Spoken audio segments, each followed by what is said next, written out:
नमस्कार, सत श्री अकाल, आदाब और खम्मा गणी दोस्तों। सुनाओ अपनी कहानी, बनाओ अपनी पहचान की इस मुहिम में एक बार फिर हाजिर हैं हम एक नई और दिलचस्प कहानी के साथ। ये कहानी है एक शिक्षिका दुर्गा देवी शर्मा की जिंदगी के बारे में, जो मानती है कि हम सभी के भीतर एक बच्चा छुपा है और हमें अपने उस भीतर के बच्चे को हमेशा जिंदा रखना चाहिए। साथ ही इनका ये भी मानना है कि अपने जीवन का पूरा आनंद लेने के लिए ये बेहद जरूरी है दोस्तों कि हम अपने दोषों को स्वीकार करें और अपनी क्षमताओं को पूरी तरह से अपनाएं। ये भी ऐसे ही अपना जीवन जी रही है। आपको बता दें, अलीगढ़ में एक मध्यम वर्गीय परिवार में जन्मी दुर्गा देवी का बचपन बहुत ही खुशहाल था। बचपन में इन्हें ट्रेनों का सफर करना, घूमना फिरना बड़ा पसंद था।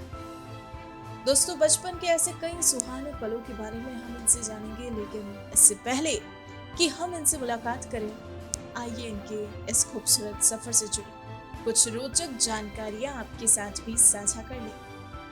आपको बता दें दोस्तों, दुर्गा देवी पेशे से एक शिक्षिका है। इन्होंने 1976 में अपने एजुकेशन करियर की शुरुआत की और उसके बाद कभी पीछे मुड़कर नहीं देखा। शिक्षक क्षेत्र में शामिल होने का विचार इनके मन में इसलिए आया क्योंकि इन्हें बच्चों से विशेष लगाव था और इसी लगाव और प्रेम के कारण ये इस क्षेत्र में आई और इन्होंने बतौर शिक्षिका बच्चों को पढ़ाने के साथ अपने सफर की शुरुआत की। छात्रों की संगति में अपना समय बिताना इन्हें अच्छा लगता है। बच्चे ही इनके खुश रहने की वजह भी है। दोस्तों, आपको बता दें कि 1987 से उदयपुर शहर के happy home senior secondary school में बतौर टीचर अपनी सेवाएं दे रही है। ये छात्रों को संस्कृत और हिंदी विषय पढ़ाती है। वैसे आपको बता दें, ये एक सेवानिवृत्त शिक्षिका है, लेकिन बच्चों के मुस्कुराते चेहरे इन्हें सेवानिवृत्ति के बाद भी पढ़ाते रहने के लिए प्रेरित करते हैं। तो दोस्तों, ये कुछ खास बातें थी इनसे जुड़ी। इनके विचारों और इनके अनुभवों के बारे में और अधिक विस्तार से जानने के लिए चलिए अब हम सीधा मिलते हैं इनसे और सुनते हैं पूरी कहानी सिर्फ और सिर्फ इनकी अपनी जुबानी। मेरा नाम श्रीमती दुर्गा देवी शर्मा है। मैं हैप्पी होम में विगत 87 से हूँ और आज तक भी मैं यहीं वर्क कर रही हूँ। रिटायरमेंट हो चुका है, 2 साल का एक्सटेंशन मिला था, वापस मैं इसी स्कूल में कंटिन्यूटी में जॉब कर रही हूँ। मैं संस्कृत एंड हिंदी की टीचर। मेरा जन्म अलीगढ़ में हुआ है। परवरिश मेरे पेरेंट्स मीडियम फैमिली से हूँ मैं, पर हमारे समय में जो था वो आज नहीं है। पहले सभी चीज़ें अच्छी मिलती थी, शुद्ध मिलती थी। आज सभी बनावटी। हम लोग मस्ती बहुत करते थे और मेरा तो कुछ समय फुलेरा में भी था। मेरे ताऊ जी TXR थे रेलवे में, तो उनके साथ आ जाते थे हम एक क्वार्टर से दूसरे क्वार्टर पे, और यहाँ तक कि रेलवे स्टेशन पर आकर हम बहुत धमाल कूद करते थे। और मैं ताऊ जी को कहती थी मेरी रेलवे में सर्विस लगा दे, जो मुझे घूमने का बहुत शौक था, तो मैं घूमना चाहती थी। बस ये मेरी मुझे पेड़ पे से अमरूद तोड़कर खाना बहुत अच्छा लगता था। मेरे बंगले पे अमरूद के 2 पेड़ थे। मैं चढ़ तो जाती थी पर उतर नहीं पाती थी। उतारने के लिए पेरेंट्स मेरे चारपाई लगाते थे और चारपाई वो हिला देते थे। मैं बार बार उतरती, बार बार ऊपर चढ़ जाती थी। तो रात तक मेरे साथ यही करते थे कि अब खाएगी अमरूद, अब खाएगी। मैंने कहा नहीं खाऊंगी। फिर दूसरे दिन मेरा वही कार्यक्रम होता था, पेड़ पर चढ़ तो जाती थी, उतरती नहीं थी।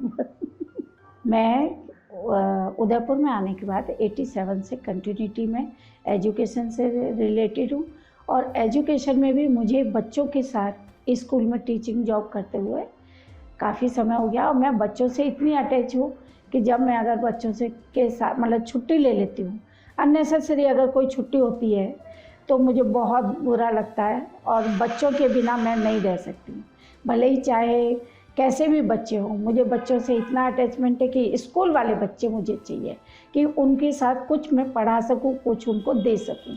और मैं जितना हो सकता है मस्ती भी कराती हूँ, बच्चों को पढ़ाती भी हूँ। और अगर ये प्रोफेशन इसलिए चुना कि इसमें किसी भी प्रकार का कहीं झूठ नहीं है, ये सबसे बड़ा सत्य है। इसमें न किसी का छल है, न छलावा है, न कोई है। इसलिए मुझे ये प्रोफेशन पसंद था। पेरेंट्स को तो नहीं था कभी, पर मुझे पसंद था। भले मुझे पैसे कम मिले, पर मैं स्कूल आती हूँ तो मैं हैप्पी रहती। मैं 76 से इस जॉब से जुड़ी हुई थी। 12th क्लास कर रही थी। 12th क्लास करने के बाद में कॉलेज में जाकर, कॉलेज से 12 बजे फ्री हो जाती थी। फिर मैंने एक छोटा सा स्कूल ज्वाइन किया था। घर में किसी को नहीं पता था, सिर्फ मेरी मम्मी को पता था। जब मेरे बॉस ने मेरे घर पर मीटिंग रखी, तब मेरे फादर को पता पड़ा। उन्होंने बहुत डांटा, बहुत डांट खाई मैंने इसके लिए। और डांट खाने के लिए जब उन्होंने ज़्यादा डांटा तो मैंने कहा मुझे कपड़े चाहिए, बस मैं कपड़े के लिए ही ये जॉब कर। उसके बाद मेरा जो इंटरेस्ट बढ़ता गया। आज मैं उसी प्रोफेशन में परमानेंट हूँ और मुझे ऐसी कोई दिक्कत नहीं आई कभी। मैं यहाँ इस परिवार में तो सभी सपोर्ट करने वाले मुझे। कोविड में मैंने अधिक क्लासें नहीं ली क्योंकि मैं ऐड नहीं थी ग्रुप के अंदर। और जब जनवरी 1 से मैंने ज्वाइन किया है, पर ज्वाइन करने के बावजूद जितना मैं ऑफलाइन पढ़ाने में सेटिस्फेक्शन मिलता है, उतना मुझे ऑनलाइन पढ़ाने में सेटिस्फेक्शन नहीं मिल रहा था। आज मैं उन बच्चों को देखती हूँ तो 10 तरह की चीज़ें और सिखाने की कोशिश करती हूँ मैं बच्चों को, जिससे बच्चे कभी ना भूलें और आगे भी अपने पढ़ाई में ध्यान रखें। कोरोना टाइम में घर में रहना उतना अच्छा नहीं लगा मुझे। सिर्फ मैं कुकिंग बनाकर एंजॉय कर सकते थे, थोड़ा बहुत, वो भी ज़्यादा नहीं, थोड़ा बहुत। उसके बाद मुझे जितना अच्छा लगता है मैं बच्चों से अटैच रहकर ज़्यादा एंजॉय कर सकती हूँ, उसी से मुझे सेटिस्फेक्शन मिलता। पढ़ाई के साथ साथ व्यवहारिक ज्ञान, सामाजिक ज्ञान सब कुछ आवश्यक है, क्योंकि जब तक आपके अंदर बोलचाल का और रहन सहन का, व्यवहारिकता का ज्ञान नहीं होगा, जब तक उस किताबी ज्ञान का कुछ भी नहीं हो सकता है। किताबी ज्ञान किताबी होता है और व्यवहारिक ज्ञान व्यवहारिक होता है। वो मेरी संस्कृत की जो टीचर थी 10th 12th की, बहुत ही अच्छी थी। मतलब कुछ भी कहूँ मैं उसके लिए, वो सब कुछ कम है। एक उनकी हाइट, सुंदर सुंदर बाल, बोलने का, फिर उनका पढ़ाने का जो तरीका होता था, समझाने का तरीका, वो उनका मुझे बहुत अच्छा लगता था। मैं उनके उस तरीके से ही प्रभावित होकर मैंने आज ये सब्जेक्ट चुना था, संस्कृत। और आज मैं उन्हीं के कारण सफलता की श्रेणी। अगर मुझे वापस जाने का, अपनी लाइफ में पीछे जाने का मौका मिला, तो मैं मेरे बचपन की 12th तक के मतलब एज में ही जाना पसंद करूँगी, क्योंकि उस समय जो मस्तियाँ करते हैं अपन, तो उस समय कोई रोकता भी नहीं है, भरपूर अपन एंजॉय करते। एक अच्छा लीडरशिप के लिए, घर में हो या बाहर हो, उसके लिए सबसे पहले कम्युनिकेशन स्किल होनी चाहिए, जिससे वो अपनी बात को रख सके और सब उसकी बात का समर्थन कर सकें। और ये पावर नहीं होगी तो वह उस अपनी बात को कभी किसी के सामने ना तो पेश कर सकता है, ना उसे मनवा सकता है। अपने अंदर जो शैतानी है या अपना जो एम है, उसको कभी मत ख़त्म करो, उसको बरकरार रखो। उम्र के हिसाब से नहीं, हर उम्र में कर सकते हैं। अगर हम सोचे कि बुढ़े हो गए, कैसे बुढ़े हो गए? आप शैतानी भी कर सकते हो, आप बोल भी सकते हो, डांस भी कर सकते हो, हर कुछ कर सकते हो।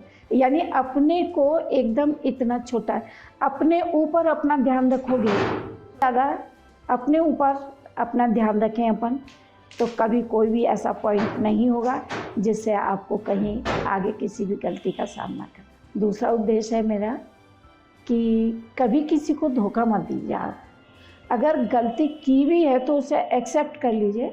एक्सेप्ट करने में कभी कोई बुराई नहीं है।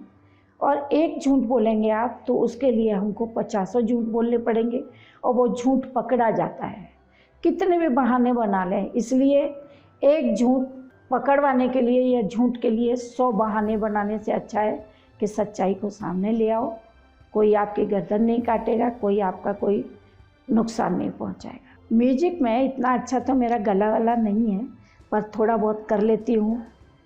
और मेरा मुख्य था तबला वादक हूँ मैं, तबला सीखा हुआ है मैंने और ग्रेजुएशन की हुई है उसमें। उसी के साथ साथ मैंने ढोलक भी बजाना सीख लिया। आज भी मैं उस पेशे से जुड़ी हूँ। परिश्रमेण हि सिद्ध्यन्ति कार्याणि न मनोरथे सुप्तस्य सिंहस्य प्रविशन्ति मुखे में। परिश्रम से ही सफलता मिलती है, ना कि इच्छा करने से। जिस प्रकार सोए हुए सिंह के मुख में शिकार स्वयं प्रवेश नहीं करता, उसे परिश्रम तो करना ही पड़ता है। दोस्तों, आप सुन रहे थे दुर्गा देवी शर्मा की जिंदगी की कहानी, इनकी अपनी जुबानी। ऐसी ही प्रेरक कहानियां रोजाना सुनने के लिए हमारा चैनल सब्सक्राइब करें और बेल आइकन जरूर दबाएं। और अगर आज की ये कहानी आपको पसंद आई है तो इसे लाइक, कमेंट और शेयर करना ना भूलें। अब आप भी बन जाइए भारत की प्रोफेशनल कम्युनिटी की आवाज़ और सुनाओ अपनी कहानी, बनाओ अपनी पहचान की इस मुहिम से जुड़कर अपने जीवन के अनुभवों, करियर यात्रा, अपने उत्पादों एवं सेवाओं के पीछे की वास्तविक कहानी से देशवासियों को प्रेरित करें और अपनी एक नई पहचान बनाएं। Tell your story, inspire and build your brand with the power of video. जय हिंद, जय भारत।